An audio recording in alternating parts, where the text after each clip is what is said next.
আবু হুরায়রা রাদিয়াল্লাহু আনহু থেকে বর্ণিত, তিনি বলেন, রাসূলুল্লাহ সাল্লাল্লাহু আলাইহি ওয়াসাল্লাম বলেছেন, যখন তোমাদের মধ্যে কোনো মৃত ব্যক্তিকে কবর দেওয়া হয় তখন কালো ও নীল বর্ণের দুজন ফেরেশতা আগমন করে।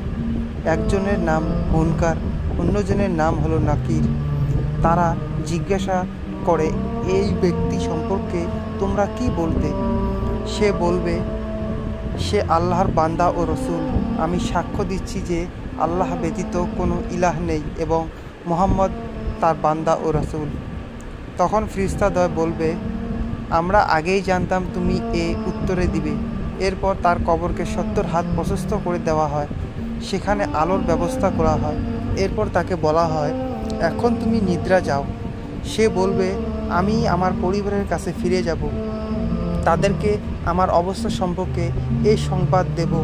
তখন ফেরেশতাদ্বয় তাকে বলে, তুমি ঘুমাও সেই নববধূর মতো যাকে তার প্রিয়জন ব্যতীত কেউ জাগ্রত করে না।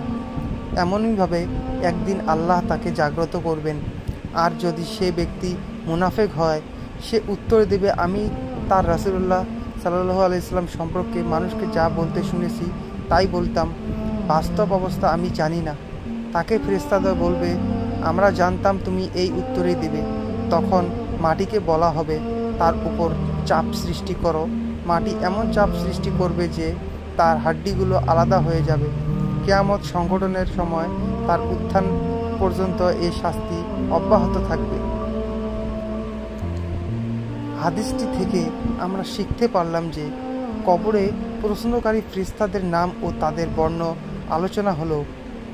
ঈমানদারের জন্য কবর প্রশস্ত করা হবে, কবরের অন্ধকার দূর করতে আলোর ব্যবস্থা করা হবে।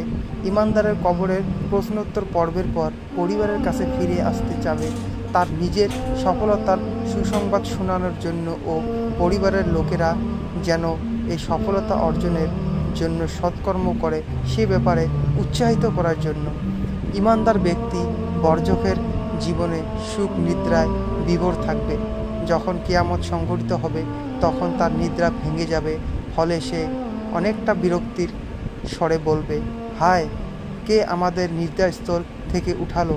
তাদের বলা হবে, এটা তো তা যার ওয়াদা পরম করুণাময় করেছিলেন এবং রাসূলগণ সত্য বলেছিলেন।